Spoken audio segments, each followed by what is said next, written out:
¿Cuán real es eso de que el Alzheimer es diabetes tipo 3 o eso es una exageración? Puedo decir que no solamente la diabetes, sino lo que nosotros llamamos como factores, condiciones vasculares, además de otras, muchas condiciones como lo que es la hipertensión, el colesterol alto, la diabetes. Todas estas condiciones se han visto que sí pueden acelerar el proceso de desarrollar una demencia. Puede ser en lo que es la enfermedad de Alzheimer, como cualquier otro tipo de demencia, por ejemplo, la demencia vascular, pero sí, debido a diferentes mecanismos. En cuanto al tema de las LP1 y GIP, en este caso, ¿verdad? Como se le conoce a Mounjaro, Zepbound, Ozempic y Wegovy, ¿realmente el research es que sí son eficientes para fines de disminuir la inflamación, incluyendo el tema cerebral? Esa es excelente pregunta. Varias cosas. Recientemente hubo un estudio que se llamó el Evoke Study que salió, si no me equivoco, como para diciembre.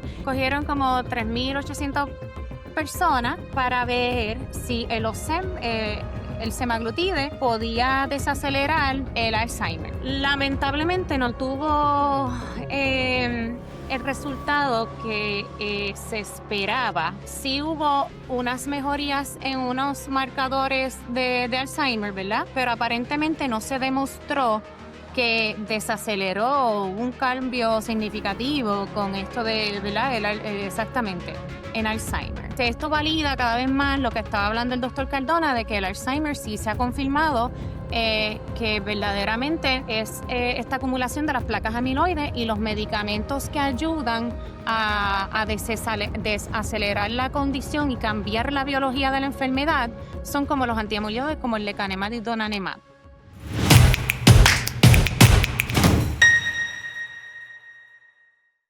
Yo le tengo pánico al Alzheimer. Yo creo que Ujú, cualquiera que sepa que ser una carga para otros, para un tercero, o sea, que un ujú, tercero, una tercera persona tenga que ¿verdad? Resolverte tus problemas, para mí eso es devastador. ujú. Y honestamente soy de los que piensa que yo en ese caso creo en la eutanasia, etcétera, y lo he hablado abiertamente. Y una de las razones por las cuales empecé a tomar cartas en el asunto de mi obesidad fue precisamente cuando vi que le decían al Alzheimer la diabetes tipo 3 porque yo pues soy diabético también. Eh, y eso pues provocó que empezara a tomar con seriedad este tema porque he visto el efecto devastador del Alzheimer, no en la persona, sino en su entorno, ¿no? Eh, y aprovechando que tengo dos neuropsiquiatras hoy, y además de eso, especialistas en obesidad, quisiera preguntarle, ¿cuán real es eso de que el Alzheimer es diabetes tipo 3 o eso es una exageración? Bueno, yo sí puedo decir que no solamente la diabetes, sino lo que nosotros llamamos como factores, condiciones vasculares, además de otras, muchas condiciones como lo que es la hipertensión, el colesterol alto, la diabetes. Todas estas condiciones se han visto que sí pueden acelerar el proceso de desarrollar una demencia. Puede ser en lo que es la enfermedad de Alzheimer, como cualquier otro tipo de demencia, por ejemplo, la demencia vascular, que esa demencia vascular tiene, ¿verdad? Su nombre, demencia vascular. Pero sí, debido a diferentes mecanismos, por ejemplo, lo que es la neuroinflamación, eh, em, ¿verdad? En el cerebro hay una barrera que se conoce como el blood-brain barrier, pues todas estas condiciones metabólicas, ¿verdad? Pueden llevar por lo que he leído, hacen esta barrera como más leaky y entonces puede acelerar el, el depósito de las placas amiloides. Sí, y yo, quizás algo para conectar entre una a la otra, ya que yo ya estaba hablando de diabetes tipo 3. La cosa es que cuando estamos hablando de pacientes que sufren de obesidad, estamos hablando una acumulación en exceso de grasa. Y la grasa, de ahí es donde salen muchos componentes. Ahí salen las partes de las hormonas y todas estas cosas. Y muchas veces tener mucho de algo va a llevar a unos cambios a largo plazo, ¿verdad? Y entonces cuando estamos hablando de cuáles son las hormonas que tienen que estar relacionadas con procesos de inflamación, cuáles son las hormonas que están relacionadas, que están con procesos de estar creando estrés en el cuerpo. viene del tejido adiposo. Y eso es una de las cosas bien importantes que tenemos que tener en consideración es cuánto estrés le estamos poniendo al cuerpo, porque esto no solamente afecta al corazón, estamos hablando de que puede estar afectando todos los órganos del sistema, porque esas señales van a regar por todo el cuerpo. Y entonces ese es, es un componente bien importante porque en eso en medicina de obesidad lo que se llama el sick fat disease, que hay dos formas en cómo se puede estar viendo la grasa. Una de ellas es que podemos estar diciendo, pues la grasa me está creando mucha presión en la rodilla y me empieza a doler la rodilla y entonces pues porque tengo tanto peso encima. Y eso es lo que se llama fat mass, o sea que hay una acumulación de mucha masa y me está creando daño en esa área. Pero el sick fat, estamos diciendo a nivel sistémico, en cómo toda esa grasa va creando daños crónicos a todos los órganos. Y eso el cerebro no es excepción de ello. O sea que la obesidad no puede haber alguien que sea obeso pero saludable, al menos neurológicamente hablando. No, claro, eso es algo que muchas veces puede crear, es un eje de controversia, ¿verdad? Porque cuando estamos diciendo que una persona puede estar en sobrepeso y a la misma vez estar saludable, hay muchas personas que quieren decir eso porque no quieren estar llevando un mensaje que pueda hacer sentir mal a la persona. Pero aquí tenemos que ser honestos que toda cosa en exceso es malo y no podemos estar mirando como que el exceso de peso es una excepción. El beber alcohol es muy malo. El beber mucho alcohol es muy malo. El fumar en exceso, todas estas cosas, todo en exceso es malo. Por lo tanto, alguien que esté en sobrepeso ya se está viendo, cuando usamos el En BMI, riesgo. el índice de masa corporal, ya después de 25 ya se está viendo que hay un aumento de riesgo en todas las condiciones. Quizás no tanto con alguien en unos niveles exagerados, pero sí se está viendo un aumento ya cuando se está saliendo del rango normal. Así que no podemos tratar de evadir muchas veces esto para no hacer sentir mal Sí, al paciente. yo estoy de acuerdo. Yo pienso que lo peor que podemos hacernos, y me incluyo, yo dije por muchos años que yo era un gordo saludable porque mis datos estaban favorables. O sea, cuando yo me hacía blood test, no parecía como que mis exámenes de sangre parecían que todo estaba bien. Pero tenía, ¿verdad? Tenía otros problemas y tú te vas dando cuenta, obviamente la inflamación que tú tienes, o sea, la obesidad trae esas otras condiciones, esa es la realidad. Pero hablemos brevemente sobre el tema del Y Alzheimer. Sí, sí, doctora. a veces uno es joven y uno pues aguanta esos cantazos, pero así con el tiempo el cuerpo va envejeciendo y empiezan a aparecer esos achaques, por decirlo así. Y ciertamente nadie puede negar que la obesidad es el factor el denominador común de muchas condiciones crónicas. Sí, yo, de hecho, o sea, mi conversación sobre este tema surge por el besito pintado. Yo sé que mucha gente le molestó ¿verdad? Lo que yo dije entonces. Y hay gente que dice que ahora yo hago fat shaming. A pesar de que yo sigo siendo una persona considerada obesa, by the way. Así que a niveles del BMI.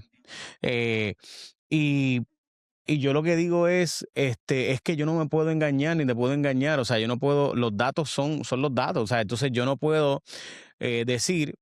eh, que es saludable estar sobrepeso. O sea, yo puedo estar en mejor condición. Puede haber alguien flaco no saludable, seguro. Y eso también, o sea, existe. Pero la obesidad de por sí es un problema, digamos, o los datos nos demuestran que la obesidad en sí misma, pues es una consecuencia de una persona que no está en un patrón de salud. No está, no, y eso pues es una realidad y eso pues es como todo síntoma, ¿no? Que estamos viendo de una condición subyacente.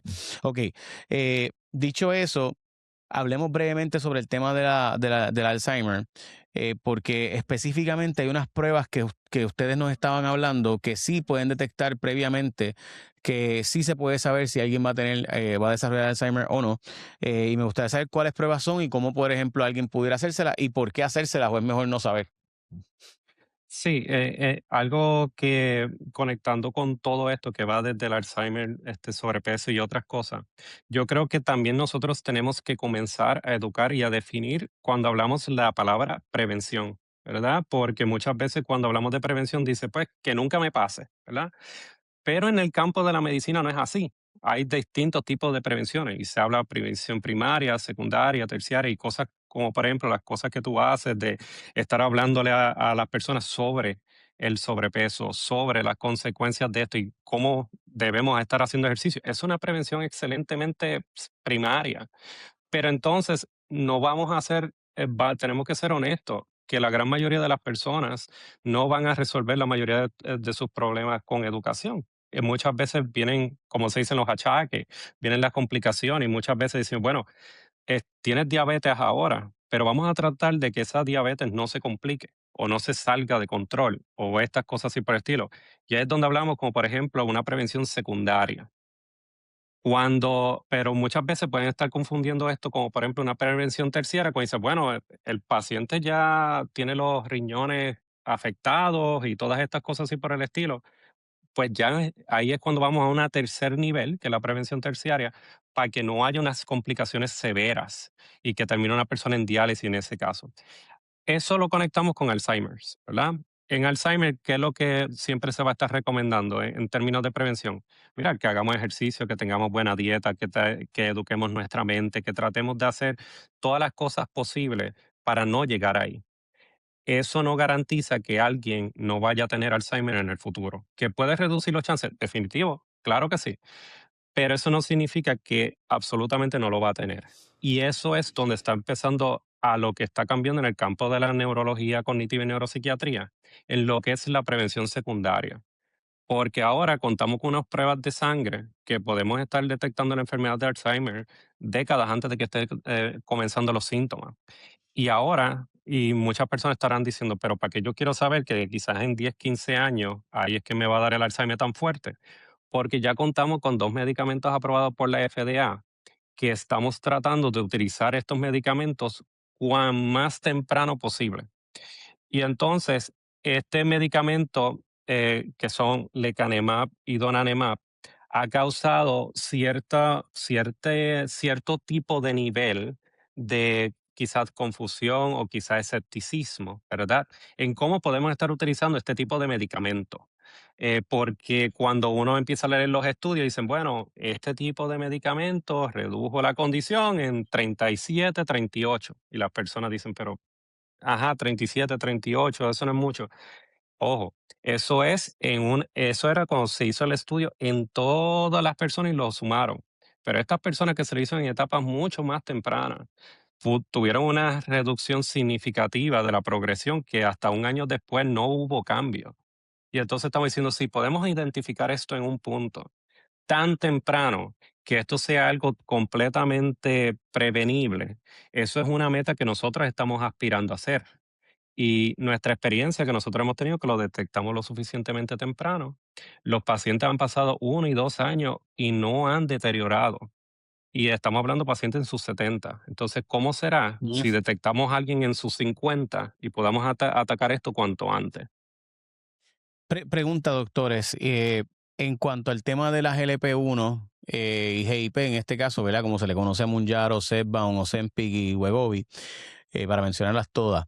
¿Realmente el research es que sí son eficientes para fines de disminuir la inflamación, incluyendo el tema cerebral? Esa es excelente pregunta. Em, este tema me emociona porque esto es lo que estoy investigando este año aquí en Boston. Es esa relación entre, ¿verdad? El peso y el Alzheimer.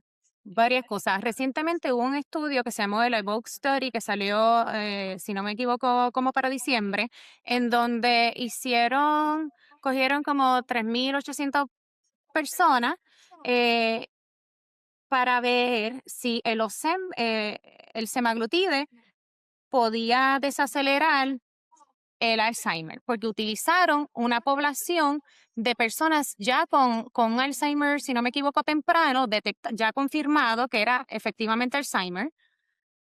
Lamentablemente no tuvo el resultado que se esperaba. Sí hubo unas mejorías en unos marcadores de Alzheimer, ¿verdad? Pero aparentemente no se demostró que desaceleró un cambio significativo con esto de, ¿verdad? Exactamente, en Alzheimer. Eh, No obstante, esto no quiere, ¿verdad? Eso se puede interpretar de muchas maneras, que si las personas ya en etapa de Alzheimer avanzada se les olvida a veces lamentablemente comer, hay mucha desnutrición, fragilidad, no hay una buena preservación de masa muscular, diversas razones. Esto valida cada vez más lo que estaba hablando el doctor Cardona de que el Alzheimer sí se ha confirmado que verdaderamente es esta acumulación de las placas amiloides y los medicamentos que ayudan a desacelerar la condición y cambiar la biología de la enfermedad son como los antiamiloides, como el lecanemab y donanemab.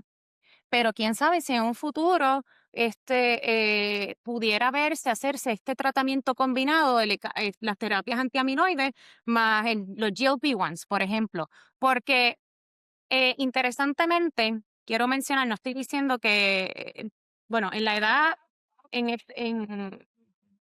estos pacientes con Alzheimer, interesantemente, preservar un poquito de masa muscular, de, ¿verdad? De cierto tejido adiposo, los puede proteger. Hay estudios que señalan que lo que es midlife, entiéndase 35 a 65 años, pues lo que es la obesidad puede promover y acelerar mediante todos estos mecanismos que hemos hablado, como la inflamación, y acelerar a desarrollar un proceso de demencia, de Alzheimer. Pero entonces lo que se ha visto en la adaptar poblaciones envejecientes 70 años en adelante, pues preservar un poquito de masa muscular e incluso un poquito de grasa puede ayudarlos cognitivamente.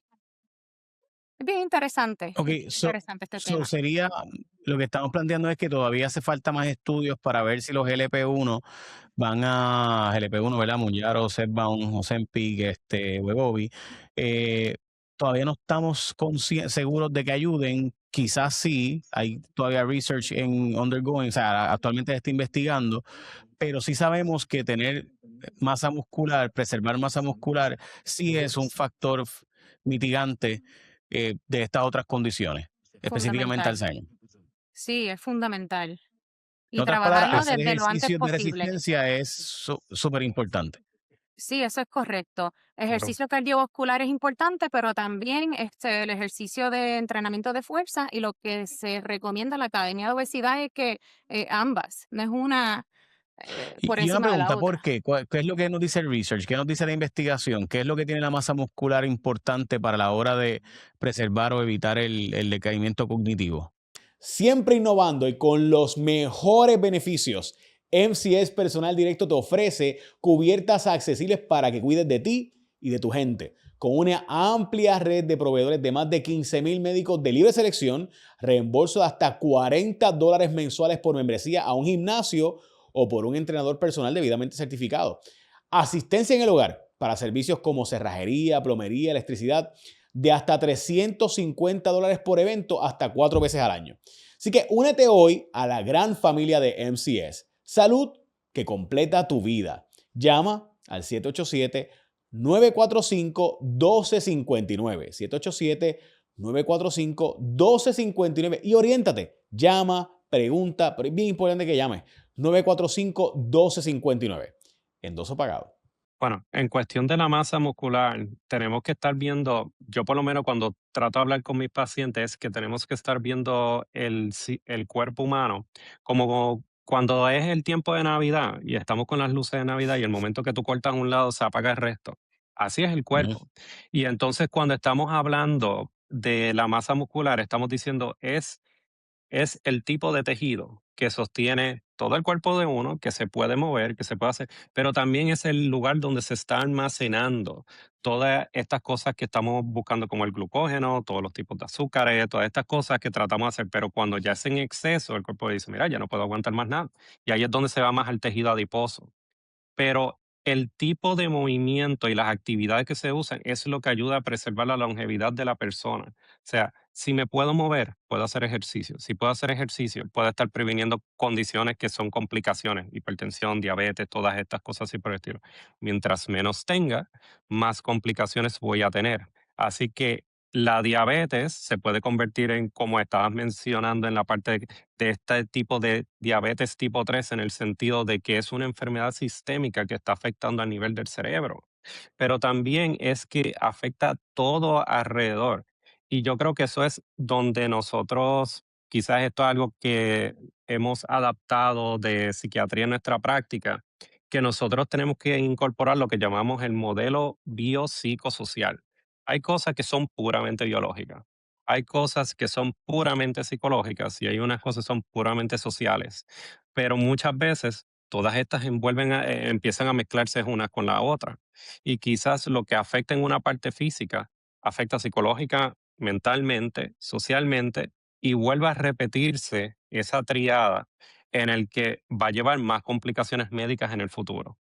¿Verdad? Porque como estábamos hablando, como que quizás alguien en las redes sociales o a un vecino, cosas así, le dijeron algo malo, pues en vez de estar diciendo voy a hacer ejercicio, va a compensar psicológicamente lo que le satisface y le hace sentir bien en ese momento, que es comer. ¿Verdad? Y eso fue una respuesta psicológica, pero biológicamente le está afectando a uno porque le está haciendo más daño. Y eso es algo que nosotros tenemos que ver al paciente como un todo, no simplemente algo separado, cuando es algo mucho más que eso. Sí, el concepto holístico es ¿verdad? Es la palabra que se usa Ujú. para eso, que el problema es como se ha prostituido tanto, pues no se usa mucho por Claro, médicos especialistas. Pero sí, o sea, básicamente el concepto de que tú eres un todo, ¿no? No es, o sea, cuerpo, alma, espíritu, etcétera. Y por tanto, el problema de la sarcopenia, que es cuando empiezas a disminuir la masa muscular, es que si no la preservas, pues entonces va a promover el decaimiento cognitivo. claro. Claro, porque si una persona no está ejercitándose, si una persona está ganando de peso y estas cosas así por el estilo, vamos a usar un ejemplo que ocurre mucho, es los pacientes que están en sobrepeso o en obesidad, están en alto riesgo a desarrollar apnea del sueño. Entonces, una persona que tenga apnea del sueño, que tiene toda esta debilidad, que es en la parte respiratoria, muchas personas piensan que apnea del sueño es más que un problema de dormir, cuando en verdad es un problema de respirar. Y entonces ese oxígeno que no está entrando en los pulmones cuando uno está durmiendo no llega al cerebro. Y eso se va a manifestar en problemas cognitivos claramente. Sí, de hecho, yo tengo que decir que cuando yo me traté la apnea del sueño, eh, fue más importante que haber bajado de peso en cuanto a mi calidad de vida. Yo no puedo explicarle a la gente lo importante que fue. Y lo he tratado de explicar muchas veces. O sea, la maquinita esa, de verdad, la diferencia es dramática, la calidad de vida que tú tienes, porque obviamente tu cerebro no está haciendo shutdown nunca versus, o sea, porque está todo el tiempo prendido. O sea, como la computadora que siempre está prendida va a dar problemas, o sea, es inevitable y va a empezar a fallar. Entonces, en cuanto a las pruebas de sangre y estudios nucleares, ¿cuáles son los que se pueden hacer para detectar el Alzheimer con tiempo? Y simultáneamente, ¿cómo pudiéramos hacer para entonces, una vez sé qué cosas se me recomiendan hacer para evitar entonces poder padecerlo, aunque tenga una predisposición o aunque tenga la posibilidad de sufrirlo? Sí, ahora mismo lo que se recomienda, ¿verdad? Si uno busca en la literatura, van a decir para personas que tengan algún tipo de síntomas que se recomiendan estas pruebas. Nosotros en la clínica estamos utilizando, desde que están, ¿verdad? Aprobadas, se utilizan los marcadores en sangre, como PETA 217, por darle un ejemplo, que esa es la que utilizamos aquí en el veterano de Boston. Esta prueba verdaderamente la estamos usando como un triage. O sea, eh, para entonces proceder con otros estudios. Se hace una evaluación inicial, claramente, un MRI, o sea, pruebas de imagen, neuroimagen, el MRI, pues para verificar si quizás hay algunos encogimientos de ciertos centros, ¿verdad?, que tienen que ver con la memoria, entre descartar otras cosas, cambios vasculares, por ejemplo, pero el MRI no nos detecta en sí el Alzheimer. Entonces procedemos a utilizar o un amyloid PET scan o una punción lumbar. Y mediante, ¿verdad? Así sabemos si verdaderamente está la presencia de estas placas amiloides. Sí, contribuyendo un poquito más en eso, cuando yo estaba en Puerto Rico, antes que vinieran todos estos medicamentos y todas estas pruebas, hablaba mucho de la POE4. ¿verdad? Y entonces el ApoE4 muchas veces las personas lo hacen y están diciendo, bueno, estás a riesgo de quizás desarrollar Alzheimer y todas estas cosas, pero no es una prueba muy buena para estar diciendo que alguien tiene Alzheimer o no. En verdad, eso lo usamos más por unos riesgos, lo estamos utilizando hoy día más para ver si son candidatos para estas infusiones. El PETAO 217, que es por lo menos el más que nosotros usamos, ese nos ayuda más a decir el paciente sí tiene Alzheimer's. ¿Es 100% fidedigna? No, obviamente no, pero es bastante cercano a la prueba de confirmación que utilizamos, que es el PET scan. Sí puede hacer punciones lumbares, pero ya creemos que ya que con el PET scan es una mejor modalidad de practicar esto. Y ya con esto podemos estar confirmando la condición, ver entonces cuánta placa hay, porque tenemos un score para estar diciendo cuánta acumulación hay. Y luego que tengamos la confirmación del PET scan, decimos, bueno, vamos a ver si eres un buen candidato para estas infusiones. Así que de las pruebas que yo diría que más se utilizan para confirmar es el PET-tau 217. Sí se ha hablado del 181, pero el 81 es como para descartar. Algunos como nosotros, que somos subespecialistas para tratar esta enfermedad, yo no la utilizaría porque es descartarme la condición. Yo lo que quiero ver es si tengo que confirmar la condición y tengo que mandar la prueba. Ahora, ¿cuál es el reto que vamos a estar teniendo cuando llegamos a Puerto Rico? Porque sabemos que es una de las cosas más grandes que vamos a tener, es que las pruebas de sangre ahora mismo no le están cubriendo muchos planes médicos. Sí, sí, hasta ahora yo no he escuchado alguno que le esté cubriendo. Y tampoco, estas pruebas, el PET-tau, disculpa, el amyloid PET scan. El amyloid PET scan, ya he escuchado algunos que lo están practicando, pero yo creo que esto hay un diálogo que hay que estar haciendo con las aseguradoras en vez de simplemente protestar, ¿verdad? Que hay que estar hablando, bueno, si yo tengo una prueba de sangre que puede costar, digamos, $200 al plan médico y me está diciendo, despreocúpate que este no tiene Alzheimer, son $5,000 que se va a estar ahorrando la aseguradora, ¿verdad? Pero la Ok. aseguradora está cubriendo la prueba de $5,000 y no la de $200. Entonces, ahí es lo que estamos diciendo, bueno, hay que estar trayendo este mensaje y hay que estar hablando más de estas pruebas, hay que estar hablando más de estos tratamientos, porque lo que queremos prevenir es que alguien no avance en esa demencia, que esa persona que sea un médico, un maestro, un abogado, pueda seguir trabajando y no estar esperando que siga deteriorando, darle 8 años, 10 años o más Y cuando cualquier se pueda hacer. persona, porque nadie, Claro. un miedo bien grande de los pacientes, olvidar a la familia, olvidar que, ¿sabes? Tus memorias, tus recuerdos, lo más preciado que uno tiene. O sea que es que esto está bien loco. O sea que hay planes médicos que no te cubren la prueba del PETAO 217, que vale $200, pero te cubren el amyloid PET scan, que vale 5,000, 3,000, 4,000 pesos. Porque por Medicare, porque Medicare los está obligando porque ya está aprobado. Y entonces, Y, pero como estas no se están utilizando de una modalidad, pues entonces hay algunas aseguradoras que no la están pagando. Y otro temor de nosotros que estamos viendo es que hemos visto que hay ciertos tipos de genes en Puerto Rico de personas que le empiezan a Alzheimer mucho más temprano. Así que estamos hablando personas que si toda la familia le ha dado Alzheimer a los 50 años, yo voy a tratar de verificar ese paciente a los 40, no cuando ya le empezó el Alzheimer. Pues, ¿qué sucede? Como no son Medicare, estos pacientes, lo más probable, las aseguradoras no van a querer aprobarlo. ¿Y cuál es el problema con todo esto? La meta de estos medicamentos es dar más independencia a la persona y quizás a las aseguradoras no tienen que quizás analizar el concepto de que si a esta persona yo le estoy dando 8, 9, 10 años de un poquito más de independencia antes de llegar a un nursing home, pues son 8, 9, 10 años que la aseguradora no tiene que estar pagando todas estas hospitalizaciones. seguro. Seguro, y perdóname que te diga esto, pero también hay un montón de gente, con todo el respeto, ¿verdad? Yo sé las circunstancias económicas de todo el mundo. Los otros días me decía una amiga mía endocrinóloga, mira, Jay, voy a dejar de coger planes médicos porque es que la gente está dispuesta, ella hace anti-aging también, la gente para cosas médicas, si el plan no la aprueba, pues no puedo. Pero para cosas cosméticas están dispuestos a sacar 3, 400, 500 pesos, entonces pues está chévere, pero, ¿sabes? Entonces, como que pues, entonces pues ¿sabes? Tenemos que priorizar. ¿Desde qué edad uno debería pensar en hacerse la prueba del PET 217? Bueno, Yo diría que esto está sí, cambiando bastante el panorama, porque verdaderamente una clínica de demencia, por lo menos en la de en donde trabajamos, es de 65 años adelante.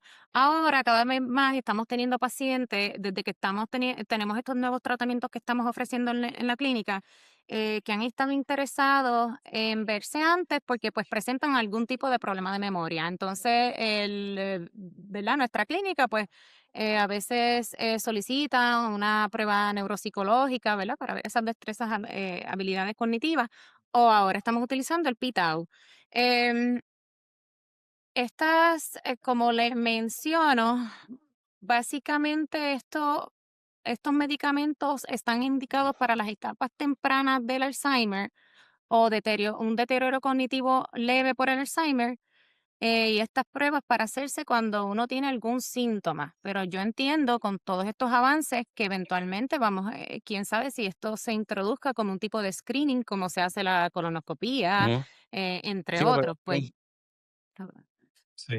o Y sea, nos por ejemplo, estamos si yo me moviendo a hiciera esa eso. prueba y veo que ese Ujú. biomarcador está presente, eh, pues yo probablemente pues, tendría más cuidado, haría más ejercicio, comería merame, haría menos excepciones en la comida, etcétera. So, si este biomarcador se disparó, pues ya yo sé que hay una predisposición, una probabilidad bastante alta, así que pues probablemente tendría mucho más cuidado de prevención. De hecho, el peta 217 va más allá, no es el riesgo, es el diagnóstico. O sea, Ujú. el riesgo, por ejemplo, es como decirle, pues estoy a riesgo de desarrollar Alzheimer. Peta 217, si sale ya a unos niveles altos, dice, lo más probable, tienes Alzheimer ahora mismo. Eh, Tienes razón, y no, lo describí mal, discúlpeme que tienes sí, razón. Mi punto era que probablemente tomaría muchas más cartas en el asunto, claro. eh, por tener todo esto, ¿verdad? Que sé que en este caso no es diagnóstico, digo, sí es Ujú. diagnóstico, perdón. O sea que básicamente, pues sí, o sea, tendría más allá de temas genéticos o lo que fuera, pues tendría mucho más presente en mi vida mis cambios en estilo de vida junto con medicamentos que son los que están ahora mismo aprobados. Y algo que se puede estar añadiendo, quizás algo para tener como que de cerca, para seguir. Hay un estudio que está corriendo ahora, se llama el AHEAD Study, como AHEAD de estar adelante. Y lo que está tratando es detectar a estas personas que ya salieron con estas pruebas positivas y se le empezaron a dar los tratamientos que hoy utilizamos para Alzheimer, para ver si estas personas desarrollan Alzheimer en un principio. Así que se espera en que este estudio, los resultados estén aproximadamente para el 2028. Y si salen de esa manera como nosotros estamos viendo en la clínica, puede ser que nosotros hagamos el tipo de monitoreo como se hace como por ejemplo para el cáncer de colon, lo estamos viendo, vamos a atacar esto ahora. Y este campo, particularmente la especialidad que estamos haciendo, nos estamos convirtiendo como este tipo de oncólogo que quiere detectarlo y atacarlo cuanto antes de que la cosa se salga de control. Y yo creo que ese estudio va a prometer mucho porque en la práctica que estamos haciendo en veteranos, estamos interviniendo sumamente temprano, estamos viendo muy buenos resultados. Así que no me sorprendería si los resultados son favorecedores. Ok, quisiera ir cerrando básicamente con una reflexión de que ustedes le recomendarían a alguien que como yo vivió gran parte de su vida con problemas de obesidad, sigue luchando contra el sobrepeso. Ustedes están haciendo una especialidad ahora adicional en medicina del sueño, así que evidentemente pues tienen unos conocimientos de la nueva ciencia, lo nuevo que está surgiendo y ahora tenemos más conocimientos científicos probablemente disponibles que nunca por el tema de la inteligencia artificial, etcétera. So, ¿qué ustedes le dirían a personas como yo, personas como las personas que ven este programa que están luchando contra el sobrepeso? No, ciertamente es una condición bien compleja. Nunca sienta que es tu culpa. Esto es sumamente complejo. Hay muchísimos factores por los cuales pueden llevar a que, ¿verdad? Desarrollemos sobrepeso, obesidad, desde factores genéticos, psiquiátricos, eventos traumáticos en la vida de una persona, medicamentos. Ciertos medicamentos, hasta psiquiátricos, no psiquiátricos, ¿verdad? Es bien complejo y yo quiero que sepan que hay ayuda disponible. Yo quiero que sepan que por favor busquen una persona que esté preparada para hablar de estos temas, porque yo sé lo frustrante que es a veces ir a cualquier doctor por ahí y a veces eh, la persona no está, trata otra cosa, se enfoca en otra cosa y desvalida o no le presta mucha atención a este tema de lo que es el sobrepeso o la obesidad. Y si van a buscar, ¿verdad? Busquen, como yo sé que usted lo ha hecho, porque he visto en otras entrevistas usted, un endocrinólogo que se enfoca, ¿verdad? Preparado también en obesidad. Está la página de, ¿verdad? El American Board of Obesity Medicine, ahí va a ver todas las personas que están preparadas en este tema. Incorporar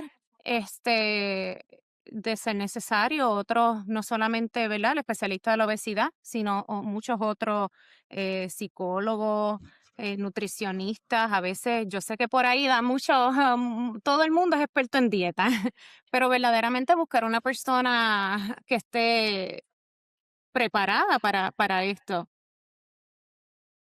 Sí, en eso que están mencionando, como para cerrar, yo creo que una de las cosas que tenemos todos nosotros, y yo no creo que esto es simplemente paciente con obesidad y todo, yo creo que todos los humanos por naturaleza somos pésimos pacientes, todos. Y a lo que me refiero con esto es que nosotros no queremos sentirnos que estamos fallando en algo. Y yo creo que por eso muchas veces nosotros como personas, digamos, por el estilo que uno dice, mira, yo veo que yo le estoy dando una recomendación de un medicamento o un tipo de tratamiento, no me hacen caso, pero se compran el primer suplemento de la esquina, ¿verdad? ¿Y por qué pasa eso? Porque, por lo menos es mi opinión, ¿verdad? En la parte mía, que aquí yo remontándome a psiquiatría para el tiempo, todos nosotros tenemos miedo al cambio. Y yo creo que eso es la parte más importante. No es simplemente es como que vamos a usar este medicamento, es cómo esto va a cambiar mi vida y mi rumbo. Porque cuando yo compré el suplemento de alguien en el mall, esa persona no me está viendo como alguien que está enfermo o algo así por el estilo. Pero nosotros, porque me estoy incluyendo, cuando vamos al médico, cuando estamos pidiendo recomendaciones y eso, dice, wow, tengo esta condición, tengo esta enfermedad. Y es muchas veces simplemente más fácil no aceptarla y muchas veces tomar otras condiciones que el cambio que nos toca. Las decisiones son difíciles, los cambios son difíciles, los retos son difíciles, pero al final del día, la vida, y esta es mi opinión, ¿verdad? La vida, no importa el rumbo que uno tome, va a ser difícil. Si uno empieza a hacer ejercicio, empieza a hacer dieta, empieza a hacer todas las cosas que uno tiene que hacer, que va a ser difícil definitivamente. Pero es bien difícil tener una diabetes con fallo renal y estar en diálisis. Es difícil estar en un sillón de ruedas. Es difícil estar con unas condiciones crónicas, infartos al corazón. Y sí, Jay, como estabas diciendo, cuando esa persona se siente, estoy siendo una carga a mi familia, a mis seres queridos, cuando uno quiere darles lo mejor. Y así que el momento de estar diciendo cuál es el cambio que tengo que hacer o este miedo al cambio, uno tiene que estar diciendo cuál ruta difícil quizás vale más la pena. Quizás no sea la más fácil, pero cuál quizás valga más la pena. Yo les agradezco a ambos y obviamente cuando estén acá en Puerto Rico, pues les debo el almuerzo. No se preocupen que va a ser en un sitio Claro que sí. saludable. No se preocupen. Muchas Muchas gracias, Jay. gracias. Gracias, doctores. Éxito y de nuevamente gracias por estar disponible. Lo aprecio mucho. No, muchas Siempre a la gracias a orden. ustedes. Puede contar con Claro nosotros. que sí. Gracias.